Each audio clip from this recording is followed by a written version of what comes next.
They said the Vikings were warriors of honor. Men of the sea. Explorers. That's the story you were told. But the truth was carved in screams no saga dared to record. When the shields shattered and the battlefields fell silent, a second war began, one fought not with swords, but with domination. It began in the ashes of burned villages, where the smell of blood still clung to the wind, and the only sound was the sobbing of widows dragged from the ruins. The men who died that day, they were the lucky ones. Their wives, their daughters, they were claimed as the true spoils of war.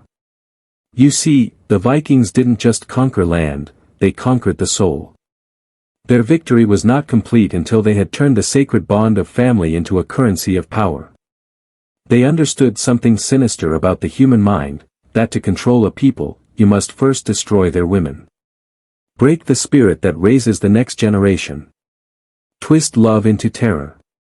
The raids weren't chaos. They were rituals.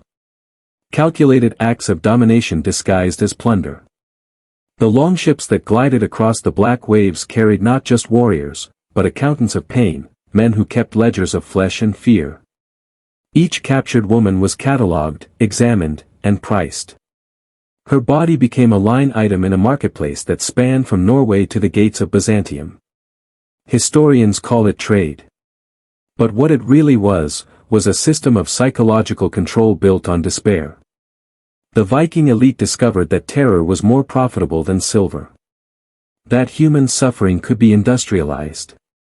They learned how to erase identity, to strip a woman of her name, her history, her will, until she became nothing but a tool. And as these ships sailed home, the world forgot what happened on their decks. The screams that echoed beneath the wooden hulls were drowned out by songs of glory. Because history, as it's written, is not what happened. It's what the victors allowed to be remembered. What you are about to hear, was never meant to be spoken aloud. Because beneath the legends of the North lies a truth so dark, so deliberate, it reveals not just what the Vikings did, but what humanity has always done when power meets opportunity. This is the part of history that was never meant to survive the fire. Imagine a cold dawn. Smoke rising from what was once a village.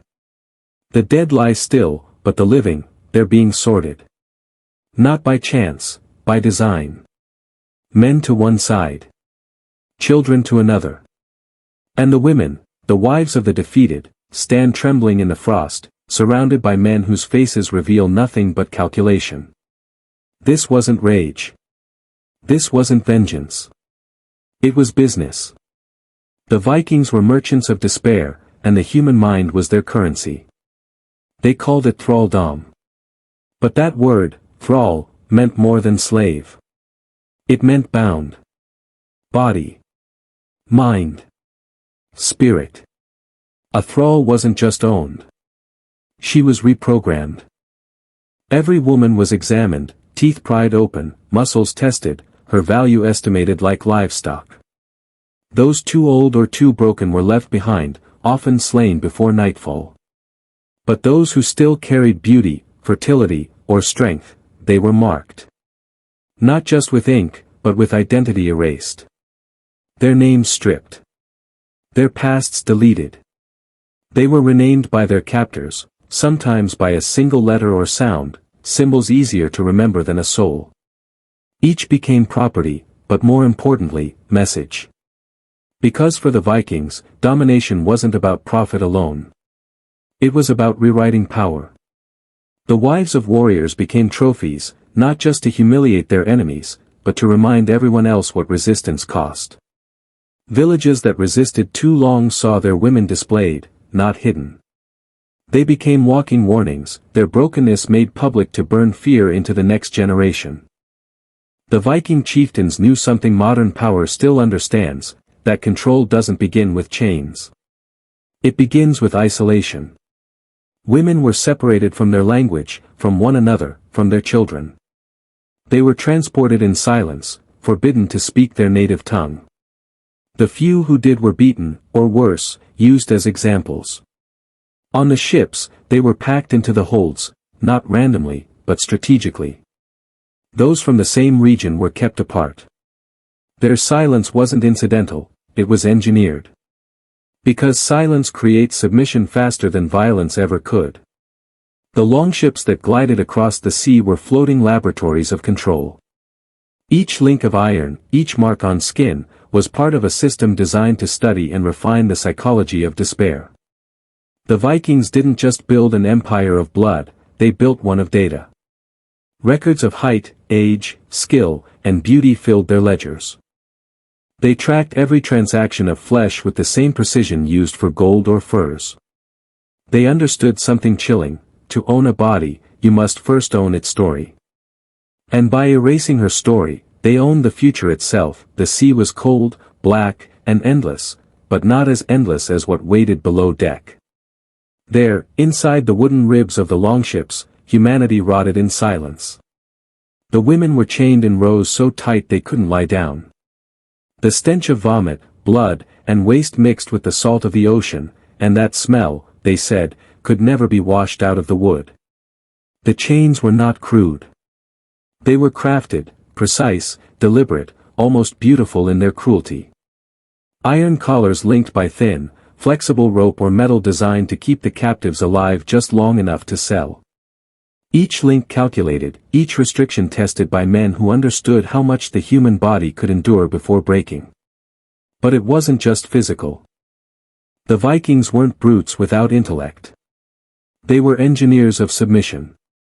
They had learned something that would echo through every empire that came after: pain alone doesn't control people, hope does. When the women obeyed, they were fed. When they resisted, food vanished.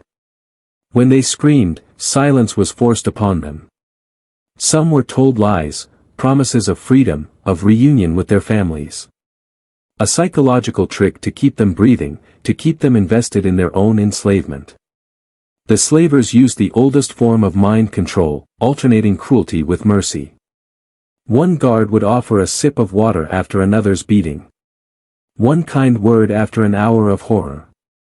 The women began to depend on that flicker of compassion, and that dependency was the shackle that couldn't be seen. Every stop on the route was planned, not to rest them, but to maintain the merchandise. They knew how far despair could stretch before it snapped. They measured it like merchants measuring cloth. And in that calculation lay something darker, a philosophy. The Vikings believed that to own someone was to become their god. That once a person surrendered hope, their soul became moldable, clay in the hands of power. Those who resisted were made examples of.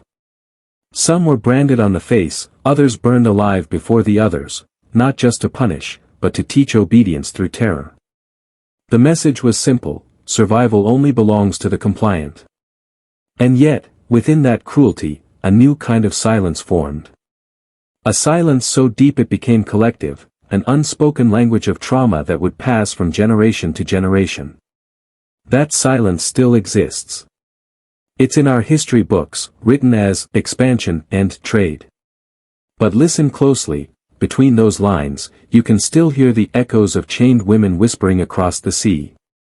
Now, before we go deeper, if you've made it this far, it means you can see through the illusions history sold you. Comment this phrase twice below to lock in your awareness: I see through the lies.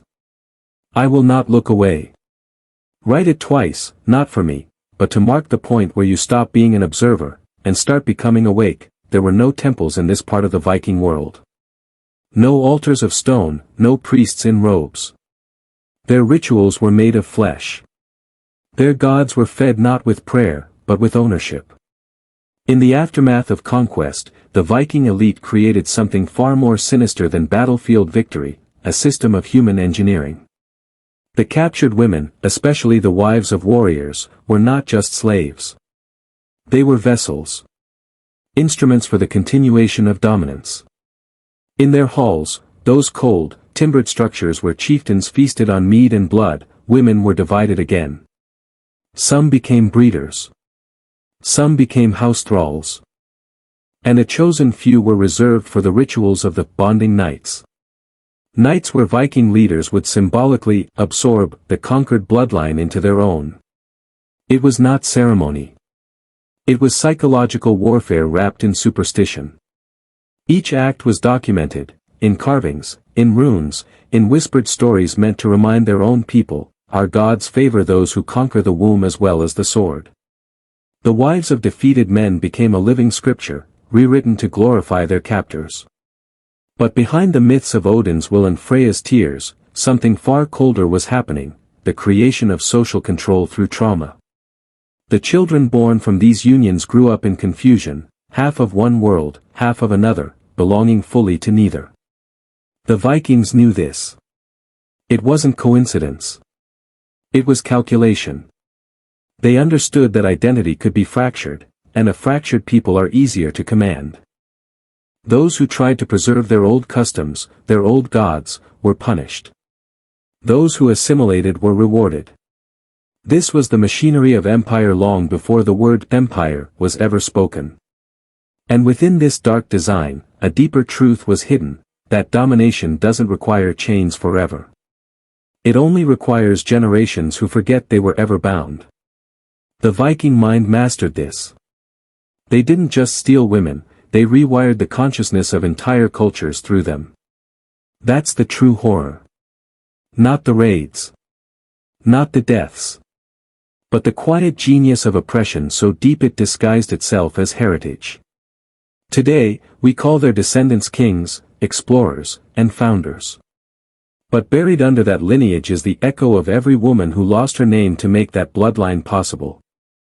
And every time we glorify the Vikings for their courage, their adventure, their honor, we unknowingly worship the system they perfected, a world where power feeds on silence and memory is rewritten by those who hold the chain. Every empire hides its control inside a story. For the Vikings, that story was faith.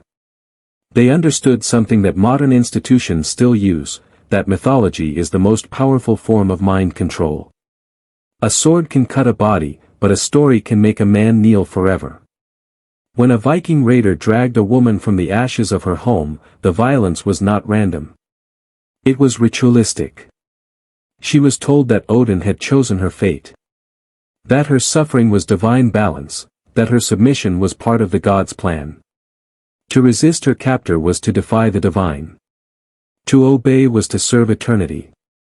This was not simple brutality. It was theology weaponized. In the sagas, those romanticized tales we read today, every conquest was sanctified, every act of dominance blessed by myth. The gods became the perfect accomplices to power, because they required no proof, only belief. And that belief spread faster than fire. It didn't just conquer people, it rewired their morality. The Vikings taught their children that mercy was weakness, that compassion was a defect of the conquered. They built a religion where violence was virtue and suffering was proof of divine order. This is where it becomes psychological. Because once a man believes that his cruelty is righteous, he becomes unstoppable. The Viking leaders crafted faith not as comfort, but as permission. They removed guilt from the act of domination and replaced it with sacred duty. This is how human beings become systems. And systems, once born, don't die, they evolve. The same pattern repeated for centuries. When the North converted to Christianity, the symbols changed but the machinery remained. Women still became offerings to men of faith and power. The hierarchy of pain simply put on new robes. And that's the secret history buried in plain sight, the transformation of mythology into governance. The gods were never real. They were mirrors for the ambitions of men. But once belief takes root, it outlives its creators. That's why we still glorify the conqueror and silence the conquered. Why the songs of the brave drown the screams of the broken. Because deep down, we've inherited the same programming: worship strength, despise weakness, forget the cost. And maybe that's the real curse of the Viking Age, not the blood spilled, but the belief system left behind. A belief that still whispers to men today: if you control the story, you control the world. Centuries passed. The longships vanished. The axes rusted. But the system, the one born in fire and chains, didn't die. It simply changed its clothes. The Viking halls became churches. The chieftains became kings. The slavers became merchants. And the gods they once invoked to justify conquest were replaced by new symbols, crosses, crowns, and currencies. But the hierarchy remained the same. You see, every empire inherits the logic of the last. The idea that one group is chosen, that suffering is natural, that dominance is divine, these weren't Viking inventions. They were upgrades to an older, darker blueprint of control.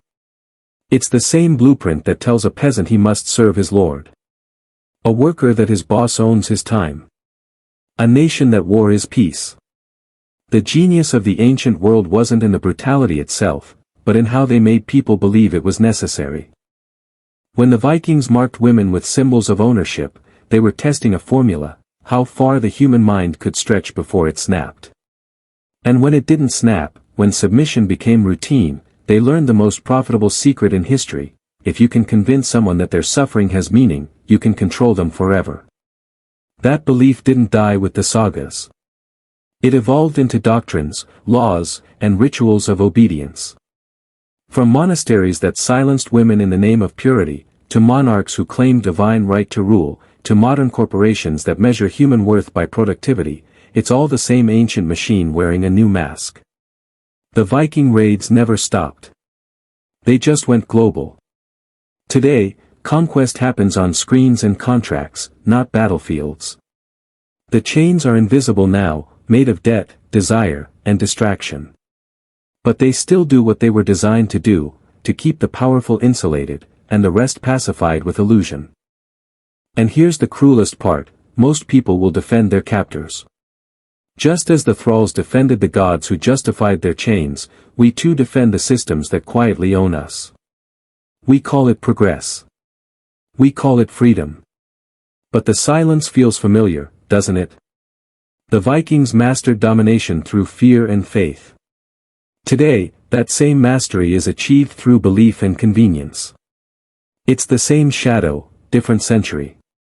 Because once a people learn to worship their captors as protectors, the empire no longer needs soldiers. It just needs stories. They want you to think it ended.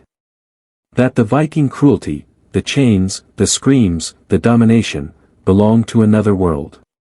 But look around. It never ended. It just learned how to hide in plain sight. The same psychology that broke the wives of defeated warriors still governs the modern mind. You were born into a system built on obedience, just quieter, cleaner, and infinitely more efficient. You are still told what to worship. Still told who the heroes are. Still told that suffering is noble, that struggle is your duty, that power belongs to those strong enough to take it. The same creed that turned human pain into profit 1,000 years ago now turns your attention, your labor, your very time into the same currency. And just like those women who were taught to believe their captivity was sacred, you too are told that your exhaustion, your submission, your silence, is a virtue. But it's not virtue. It's control. The Vikings understood something eternal, that the surest way to own a person is to make them forget they were ever free. And the modern world has perfected that art.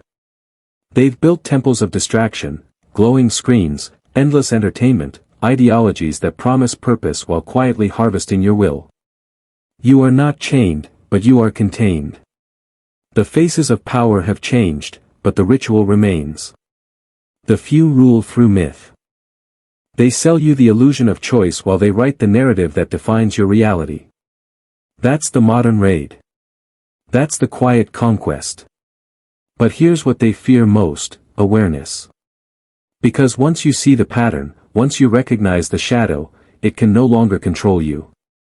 Every truth they've buried, every history they've rewritten, was designed to keep you from remembering one forbidden thing: you were never meant to serve.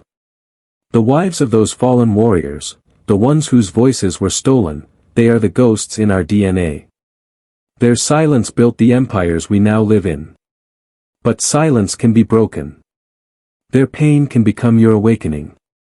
And when you see through the illusion, when you stop worshipping the captors and start reclaiming the forgotten power, you become the thing they fear most: a man who remembers. A man who cannot be programmed. A man who cannot be owned. This is not just history, it's prophecy. Because the same system that began in fire will end in awareness. And the moment you decide to wake up, the empire begins to tremble. So if you've made it this far, you're not watching a story. You're participating in an unmasking. Say it again, below, to mark the end of your silence. I see through the lies. I will not look away. Write it twice, not for the algorithm, but as a signal to yourself. Because the moment you speak it, you stop being a product of their history, and start becoming the author of your own.